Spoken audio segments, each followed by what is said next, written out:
네, 사랑하는 선생님 반갑습니다. 저는 더 타로티스트의 제이고요. 겨우 아사 상태에서 깨어났어요, 선생님.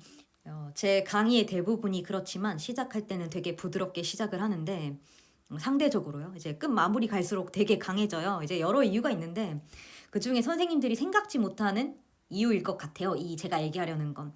그러니까 강의는 내의 일종의 창조 작업이거든요.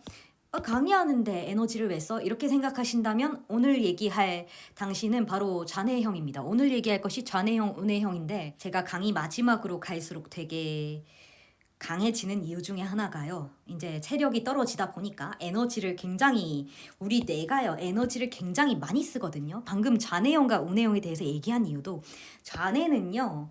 이제 정리하고 사전에 분석한 대로 말을 해주면 되는 거지만 우뇌는요. 그러니까 좌뇌는 과거와 미래를 말해요. 근데 운해는 철저히 현재에 대해서 얘기를 하거든요. 그래서 사전에 스크립트나 이런 것들을 쓰면 운해가 돌아가질 않아요, 선생님. 그러니까 돌아가지 않는다기보다는 좌뇌형으로 많이 활동하게 돼요. 그리고 대부분의 강사들이 좌뇌형 강사입니다. 근데 제가 그러지 않기 위해서 스크립트를 짜지 않는데 그러다 보니까 우리 뇌라는 것은요, 활성화될수록 우리 신체에서 가장 에너지를 많이 소비하는, 칼로리를 많이 소비하는 영역이 바로 두뇌예요. 그러다 보니까 선생님 강의 때 되게 많이 에너지를 끌어다가 쓰고 활성화를 많이 시키는데 거기에 말에 에너지를 실어서 말한다는 게 되게 많이 어떨 때는 에너지를 소비하는 일이에요. 그래서 제가 되게 피곤할 때는 강의 끝에 가면 되게 어렵게 말을 뱉거든요. 이제 근데 그런 것들이 좀 더 강하게 느껴지실 수 있을 것 같아요. 이제 우리가 선생님 오히려 몸에 내면에 에너지가 강하면요 부드럽게 나올 수 있는데 그게 선생님 제가 아직 젊다 보니까 역량의 부족이에요. 역량의 부족이에요. 그러니까 제가 내면의 힘이 많이 떨어지다 보니까 그걸 부드럽게 선생님께 전달할 수 있는 그 정도의 내공이 떨어지는 거예요. 그래서 많이 양해를 부탁드리고 선생님의 말씀이 너무 감사했던 게 그 댓글이 감사했던 게 제가 오늘 겨우 아사 상태에서 일어났거든요. 그래서 오늘은 되게 에너지를 많이 빼고 강의를 해보도록 할게요. 그런데 이렇게 강의를 하다 보면 되게 제이쌤답지 않다고 생각하실 수도 있을 것 같아요. 근데 이제 저를 아시는 분들은 이래요. 선생님 저를 밖에서 만난 분들은요. 첫 번째 제가 강사라고 상상하지 못합니다. 강사라고 절대 상상하지 못하고 두 번째 제가 말을 이런 식으로 한다는 거를 상상하지를 못해요. 저 사람한테 저런 면이 있었다고 되게 많이 놀라거든요. 서로가 서로 저의 전혀 반대되는 모습을 보시는 거예요. 놀랍게도 뭐 저를 상담으로 만났다던가 개인적인 친분으로 만나신 분들은 저의 어떤 이렇게 냉정하고 냉철한 어떤 어투를 상상하지 못하세요. 전혀 못하세요. 근데 또 잘못 오해하면 이 강의로 만난 분들은 이게 제 원래 성향인 줄 아시는 것 같더라고요. 전혀 아니고 원래는 선생님 제가 되게 이제 소탈한 편인데 강의를 할 때요. 선생님 되게 일부러 굉장히 세게 말씀드려요. 굉장히 세게 말씀드리는데 그 이유가 우리 선생님들 대부분이요. 앉아서 상담 위주로 하시면서 좌뇌형 학습에 익숙해져 있어요. 그러니까 선생님은 지식을 전달하고 이론 정보를 주고 그럼 나는 그걸 받아 적고 그러면 마치 내 것이 되었다는 착각을 하기 마련이거든요. 그러면 우리 뇌에 스파크가 일어나서 이런 단적 정보가 다채로운 풍성한 정보가 되기까지 우리 뇌를 거쳐야 된다고 지난 시간에 말씀을 드렸어요. 그냥 들어오는 정보 그대로 내뱉는 건 우리 뇌를 거치지 않고 그냥 예를 들면 내가 배운 대로 키워드를 배웠어요. 그럼 우리 뇌에서 정보 처리를 하지 않고 그냥 기억하는 대로 내뱉는 건 선생님의 역량을 쓴 게 아니다. 그죠? 타로 카드를 보고 타로 카드를 봤는데 선생님이 강사의 것을 받아 적어서 그것을 외워서 이 카드가 나왔으니까 그렇게 말하고 있고 선생님의 역량을 활용하지 않은 건 뭐예요, 선생님? 선생님이 단순히 받아쓰기 한 거죠.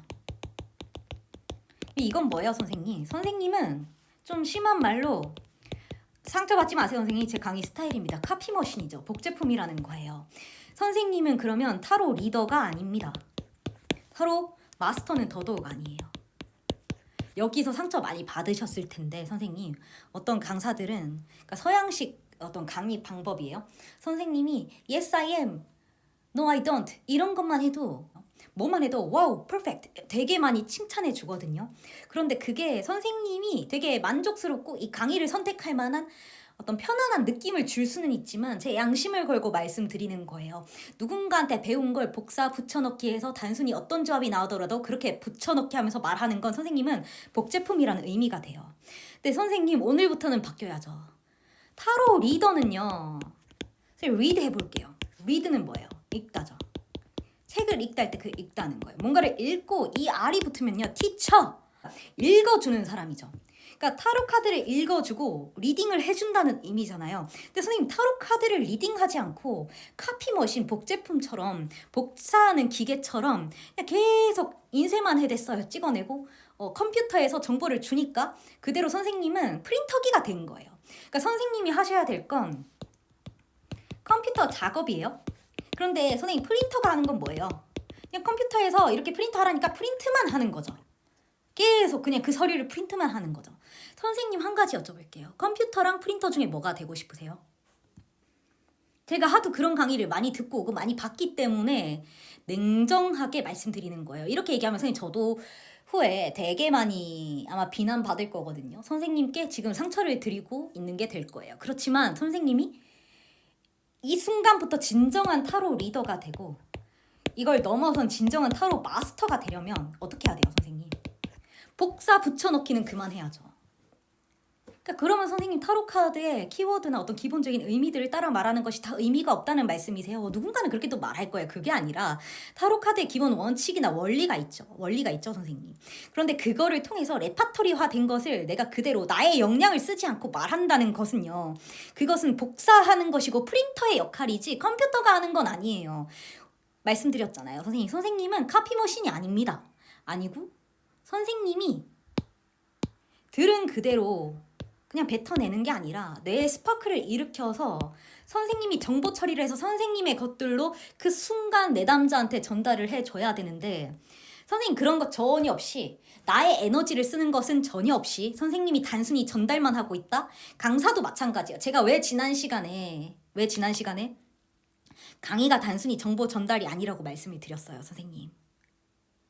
강의는 단순히 정보 전달이 아니라 인스파이어고 인스퍼레이션이라고 해요. 영감을 줄 수 있고 어떤 동기를 제공하고 동기 부여를 하는 거죠. 한마디로 선생님을 깨워야 되는데 제가 쓰는 방법이 조금 선생님께 자극적으로 느껴지실 수 있어요. 아마 이런 강사 못 봤는데 되게 욕하고 싶으실 수도 있어요. 되게 많이 불편하실 수도 있어요, 선생님. 그럼에도 불구하고 욕먹을 것을 알면서도 제가 이렇게 말하는 이유는요. 자꾸 말씀드리지만 선생의 역할을 다 하려는 거예요. 지금 제 얘기가 되게 듣기 싫고 답이 아니라고 생각하셔도 무방해요. 그치만 선생님 그게 저든 누구든 그것은 하나의 선생님을 일깨우는 작업 정도가 돼야 되지 그게 선생님의 전부가 되어서는 안 돼요. 아시겠죠? 무슨 얘긴지. 지금 이 순간에도요. 좌뇌형 학습자들 우리 대부분의 한국 사람들이 그렇죠. 이 순간에도요. 선생님 이렇게 생각하는 사람이 있을 거예요. 0번 바보부터 마이너 카드 이론 키워드 배우고 싶어. 여기에 되게 갈증 느끼는 분들이 있어요. 꼭. 그런 강의들은 유튜브든 선생님 제 다른 강의든 어떤 강의든 제가 이걸 이렇게까지 강조하는 이유가 뭐예요, 선생님? 예를 들면 뭐 양자 물리학 원자, 분자, 있는 MC 제곱 이런 것들을 선생님이 빨리빨리 배우고 싶고 빨리빨리 내 걸로 만들고 싶지만 선생님 제가 탈카트 0번 바보부터 78번까지 쭉 선생님께 이론 전달하는 건 1시간 안에도 할 수 있어요. 그런 강의들은 유튜브에 널려 있어요. 제 강의 안 들어도 돼요, 선생님. 선생님 제 강의 안 들어도 돼요. 지금 강의 끄고 나가시면 돼요. 책만 봐도 알 수 있는 거예요. 제 강의 왜 들어요, 선생님? 단순히 정보의 전달이 아니라고 말씀을 드렸어요. 강의를 한다는 건 정보의 전달이 아닙니다. 선생님 상담도 마찬가지예요. 내담자가 선생님을 찾아오는 이유가 뭐예요? 제가 조금 이따가 말씀드리겠지만 운에는요. 공감과 직감에 대해서 얘기를 하는데 예를 들면 선생님이 돌부리에 걸려서 넘어졌어요. 그러면은 정상적인 반응은 뭐예요? 그러니까 정상적인 반응은 어떻게 하고 일으켜주고 토닥여주고 혹시라도 창피할까봐 쓰다듬어주고 다친 데는 없어? 병원 가볼까? 이게 굉장히 운해적인 성향이에요. 공감이죠. 운동이라든가 피아노를 치거나 이런 것들은 오른쪽 운의 역할이라고 봐요. 이런 거 있잖아요. 실질적 문제 해결 방법, 능력 이런 것들이 오른쪽 뇌에 많이 속한 기능이에요. 그러니까 예를 들어 네가 모르고 친구 발을 밟았는데 걔가 엄청 아프다고 울어. 아이 미안하다고 가서 사과를 해야죠. 라는 건 이론이잖아요. 이거는 왼쪽 뇌의 기능이에요. 좌뇌. 근데 실제로 이렇게 봐서 야 이거 먹으면서 풀어. 이렇게 하는 거는 우뇌의 기능이 많이 들어가 있거든요. 그러니까 얘가 피아노도 잘 치고 운동도 잘하듯이 해결 방식은 어떤 거냐면 휴대폰을 켜요. 그리고 구글맵을 켜요. 그리고 구글맵에서 가라는 대로 가요. 이게 안 맞아요. 그러면 사람한테 또 붙잡고 물어보면 바로 저기로 가라. 더 빠른 길이 있을 수도 있는데 인터넷이 느리면 느린 대로 계속 그것만 보고 거기서 해결하려는 거예요. 뭐냐면 사람과 소통하고 그런 직접적으로 부대끼는 걸 되게 싫어해요. 본인이 뭐든지 분석하고 본인과 닮은 사고방식, 나에게 스트레스를 덜 주는 방식으로 움직이려고 하거든요. 근데 그 스트레스라는 게 우리 온해형 방식에서 봤을 때는 되게 어떨 때는 자네들은 그렇게 생각해요. 이게 제일 편한 거고 제일 빠른 거고 제일 합리적이잖아 생각하는데 운해들이 봤을 땐 그냥 물어보면 끝나는 바로 해결될 수 있는 부분인데도 자네는요 그걸 붙잡고 있으려고 해요. 그러니까 뭔가 물어보고 이렇게 해결하기보다는 본인과 닮은 해결 방식, 즉 기계를 선택한다는 거죠. 그러니까 그래서 요즘 현대 문명이 되게 기계화되고 자뇌화된다는 거예요. 예전에는 이 휴대폰과 유튜브가 제일 커요. 선생님들이 착각하시는 게 유튜브는 영상이니까 유튜브를 보면 우뇌를 개발시키는 거지 절대 아니고요, 선생님. 우뇌라는 것은 이미지와 관련이 있다는 거지, 선생님. 그건 크리에이티브는 나의 창의력이고 내가 창조해야 될 영역이거든요. 내 안에서 나오는 거예요. 노래를 듣고 물론 뭐 음악을 듣고 뭐 뭔가를 그리고 이런 창작 활동은 선생님의 우뇌 활성화에 영향을 줄 수 있지만 단순히 유튜브를 통해 그냥 들어오는 정보를 받기만 하는 건 아무 관련이 없어요, 선생님. 미세한 관련이 있지만 그게 선생님께 절대 도움되지 않는다는 거예요. 오히려 선생님을 기계화 만들어요. 요즘 옛날 사람들보다 되게 많이 우리가 떨어지는 이유가 뭐예요? 예전에는 기계라는 어떤 휴대폰이나 컴퓨터라는 게 발달되지 않았던 시대에는 뭐든지 묻고 뭐든지 내가 설명하고 그리고 어떤 내가 움직이고 경험하는 시대였다면 요즘은 휴대폰만 들면 뭐든지 다 되잖아요. 그러니까 완전 철저히 좌뇌형 시대로 가고 있는 거예요. 그런데 좌뇌형 시대로 갈수록 뭐가 문제예요, 선생님? 뭐가 문제예요? 어차피 우리는 선생님 기계의 영역을 이길 수 없는데 조금 더 어떻게 하면 조금 더 좌뇌가 발달한 사람이 될 수 있는지에 우리 사회가 포커스되어 있어요. 이렇게 한번 볼게요, 선생님. 아까 말씀드린 공감에 대해서 말씀드렸어요. 공감하고 관계를 형성하고 감정을 중시하죠. 우뇌가 하는 역할이에요. 근데 좌뇌는 어떻게 해요? 논리적이고 체계적이고 뭐 어떤 게 더 합리적인지에 대해서 간단 말이에요. 제가 지난 시간에 사자가 달려온다 할 때 말씀드렸어요. 사자가 달려오는데 여자들은 엄마 무서워하지만 남자들은 그 엄마 무서워라는 감정에서 벗어나야지만이 그걸 정복할 수가 있기 때문에 감정과 공감에 대해 그걸 거품이라고 생각하고 벗겨내는데 훨씬 더 강화되어 있어요. 근데 요즘에는 남자 여자 개념이 많이 좀 희박해지죠. 예를 들면 남성향의 여자도 있고 여성향의 남자도 있기 때문에 눈물을 많이 흘리는 남자도 있고 되게 눈물 따위 하는 여자들도 있어요. 그래서 이게 여자들은 우뇌가 발달되어 있고 남자들은 좌뇌가 발달되어 있어. 이게 요즘 시대는 좀 안 받는 말이 될 수도 있겠지만 일반적으로 우리가 이렇게 쉽게 이해할 수 있다는 거예요. 성 호르몬의 차이 이렇게 나오는데 남자들은요 되게 좌뇌형이에요. 아까 영상 보셔서 아시겠지만 남자들한테 나 이래서 너무 힘들어 하고 울잖아요. 그러면은 남자들은 왜 우는지에 대해서 공감하는 게 되게 힘들어요.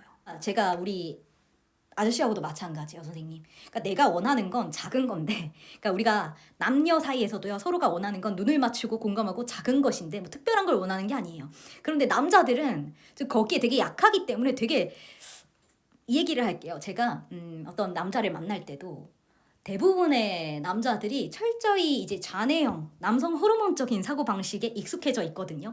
그러니까 되게 공감적인 의미에서 말하는 게 약하거나 혹은 그걸 탓할 수는 없어요. 절대 탓할 수는 없는 게 본인이 살아온 환경에 비춰서 오히려 조금 더 점점 더 그러한 사람이 되어 갈 수 있거든요. 뭐든지 우리가 환경에 적응하는 동물이기 때문에 지금까지 살아온 것에 비춰봤을 때 좌뇌를 강조하는 방식으로만 살아왔다면 내가 좀 더 그런 사람이 되어 있을 수 있어요. 근데 제가 이제 여자로서 많이 해주고 싶은 건 그것이 나쁘다는 게 아니라 제 입장에서는 조금 더 우뇌를 그 사람 안에 있는 우뇌의 역할을 많이 깨워주고 싶어 하거든요. 제가 여자로서. 그래서 이제 뭐든지 표현도 남자 입장에선 좀 낯설 수 있어요. 그런데 뭐든지 경험적으로 해줘야 돼요. 뭔가 이 사람의 마음에 스파크가 일어날 수 있도록 내가 익숙하지 않은 방식, 그 사람이 평상시에 겪어보지 못한 방식, 새로운 것을 알려주는 방식으로 자꾸 깨워줘야 돼요. 예를 들면 그래, 남자들이 왜 선생님 시각적인 것에 약하다고 하잖아요. 이 시각적인 건 바로 직관적으로 들어오는 정보거든요. 판단 없이 바로 들어오는 정보기 때문에 이 좌뇌 성향이 강한, 분석적인 성향이 강한 남자들 입장에서는 되게 많이 신선해요. 그런데 이 신선함을 또 깨울 수 있는 방법 중에 하나가 음악이에요. 감성이죠, 선생님. 그 감성을 불러일으키는 게 되게 이 좌뇌형 남자들에게 꼭 필요해요. 카드의 진짜 의미, 카드가 진짜로 말해주려고 하는 것을 영감을 받아야 된다고 자꾸 강조하는 이유를 타로 카드로 예를 들어보면, 이 타로 카드 0번 바보가, 예를 들어 선생님이 1번 어린아이 같은, 2번 순수한, 순진무구한, 뭐 3번 뭐 이런 식으로 배웠다고 쳐요. 그러면 이 카드를 직관적으로 받아들이지 않고 키워드로 순서를 나열해서 입력해 놓으면 너 애처럼 봐, 어리게 봐, 이렇게 해석할 거란 말이에요. 순수하게 봐. 그것도 맞는 표현인데, 예를 들면 이 사람에게요, 제가 되게 새롭게 느껴지고 신선하게 느껴질 수 있는 거예요. 영감과 예술인데, 우리가 되게 남자들 뿐만이 아니고 우리 여자들 중에서도요, 되게 남성향이 강하게 되면요, 뭐든지 판단하려고 하고 분석하려고 하고, 이걸 한번 보셔요. 다람쥐 쳇바퀴 같은 일상을 감내하고 있나요? 순수한 기쁨을 훼손하고 창조력을 가로막는 그런 상황을 견뎌내고 있나요? 만약 그렇다면 아마도 좌뇌가 당신의 삶을 지배하고 있을 것입니다. 한때는 생생했던 경험들이 분석, 묘사, 패턴화, 기억, 판단까지 거친 후에 마지막으로 도달하는 곳이 바로 좌뇌입니다. 이 무덤과 같은 곳에서 당신의 경험은 더 이상 살아있지 않고 알맹이가 없고 영혼과도 단절돼 있습니다. 좌뇌가 삶을 지배할 때 당신은 좌뇌에 동화되어 그것이 시키는 대로 생각하고 그것이 가리키는 대로 살아가게 됩니다. 당신은 현실을 통제하고 안정감과 친숙함을 유지하고 변화를 저해하는 행동의 굴레에 빠져들 것입니다. 좌뇌에서 벗어나기 위해서는 이미 알고 있는 물리적 세계를 떠나서 의식 에너지가 자유롭게 흐르는 비물리적 세계로 들어가야 합니다. 그것은 바로 문 밖에 있습니다. 너무나 틀에 박힌 채 돌아가고 있다고 영상대로 그렇게 느낀다면 우리가 좌뇌식으로 살아가고 있는 거예요.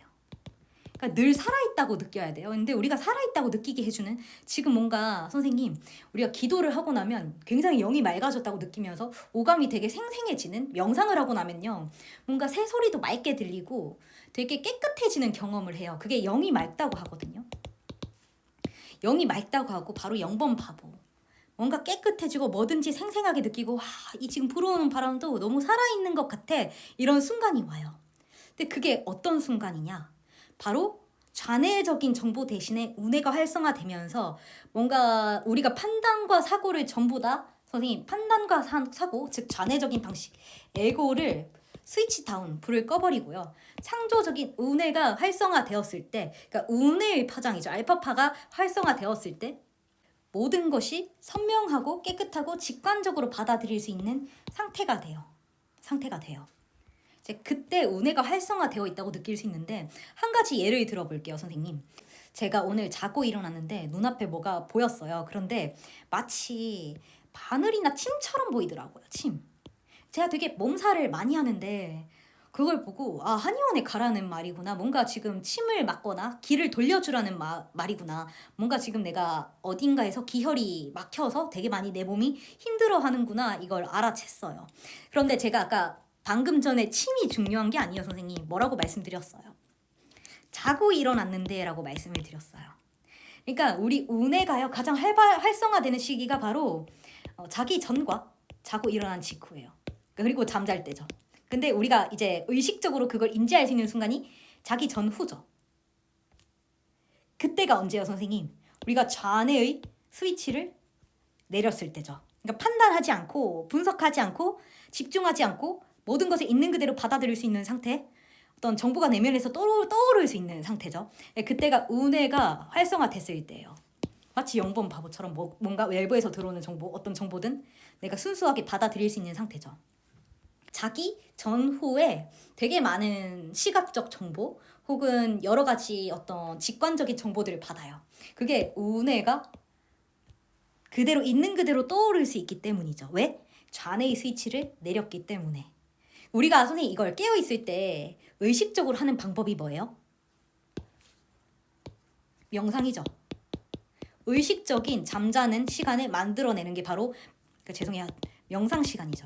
그래서 명상이 중요한 거예요. 그래서 제가 지금 컨텐츠 중에 저희 사이트 컨텐츠 중에 명상 컨텐츠들을 가져왔는데 많지는 않지만 이제 차차 확장을 할 예정이고 이제 2-3편 정도 가져왔는데 그 이유가 명상을 통해 운해를 깨우고 운해적인 신적 정보, 내면의 무의식적인 정보를 활성화시킬 수 있는 그런 시간들을 가지려고 하거든요. 그런데 자기 전후가 활성화된다는 건 좌뇌를 낮추고 우뇌를 깨울 수 있는 방법이고 그래서 우리가 잠을 잘 때 끊임없이 꿈을 꾸고 물론 그 렘 수면일 때 또 아닐 때가 있지만요. 어쨌든 우리가 좌뇌의 어떤 판단과 사고를 최대한 낮춰줄 수 있는 시간이 바로 잠자는 시간 그리고 전후다 그죠. 근데 이것과 유사한 일을 하는 분들이 어떤 분들이에요? 아까 말씀드렸지만 신점 선생님들이 그렇게 하시죠. 우리가 흔히 신당에 방문을 하면 조상 줄을 잡고 이런 얘기를 많이 들어요. 조상님이 어쩌고. 그럼 마치 정말 눈앞에 조상님이 있고 이렇게 들리겠지만 그게 맞아요 선생님. 그치만 이제 제가 좀 더 선생님께 과학적이고 합리적으로 말씀드리자면 우리가 뇌과학적으로 말씀드리자면 우리 운해가요 유전자 DNA에 관련해요. 그러니까 유전 정보에 대해서 운해가 지배적인 사이클을 가지는데 이 운해라는 건 굉장히 창조적이고 신적 영역이에요. 예를 들면 선생님 김연아가 뭔가 공중 3회전 돌기를 할 때 좌뇌로 각도를 다 재면서 판단하고 아 저기서 저렇게 어떤 각도로 돌아야지 이렇게 분석하는 것 절대 아니죠. 절대 아니죠 선생님. 본능에 맡기잖아요. 내 몸의 경험에 맡기고. 선생님 운전하시는 분들 많이 계실 거예요. 우리가 이 각도에서는 이렇게 90도 70도 30도 이런 거 아니죠 선생님. 절대 지금 우리가 배워온 대로 몸의 경험과 감각에 본능적으로 맡기잖아요. 그림을 그릴 때도 그래요. 여기서 빨간색 우리가 선생님 물론 그 컴퓨터는요 색깔마다 코드가 있어요. 샵 F7 땡땡땡 6자리 코드로 분류되어 있어요. 모든 색감이 모두 6자리 샵 코드로 분리되어 있는데 물론 그건 컴퓨터의 영역이고 선생님 그걸 운해를 좌뇌화한 거죠. 색상을 코드라는 문자라는 걸로 분류하는 좌뇌적 역할을 한 거고 컴퓨터가 이제 운해 자체는 뭐예요? 색깔 그 자체죠. 그러니까 아까 김연아 얘기를 했는데 김연아가 그렇게 신적인 기술을 발휘할 수 있는 게 이유가 뭐예요 선생님? 운해적인 거죠.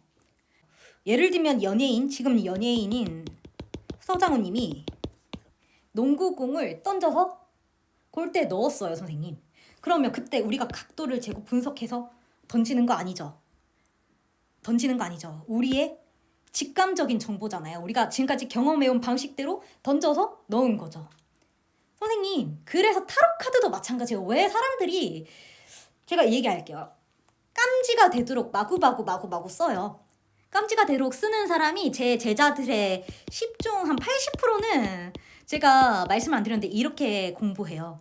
깜지가 되도록 쓰는데 이건 철저히 선생님의 역량을 제한하는 방식이에요. 제가 터치하진 않아요. 선생님을 존중하기 때문에 1대1 때는 절대로 터치하지 않는데 선생님의 좌뇌를 철저히 제한하는 방식으로 학습을 하는 거예요.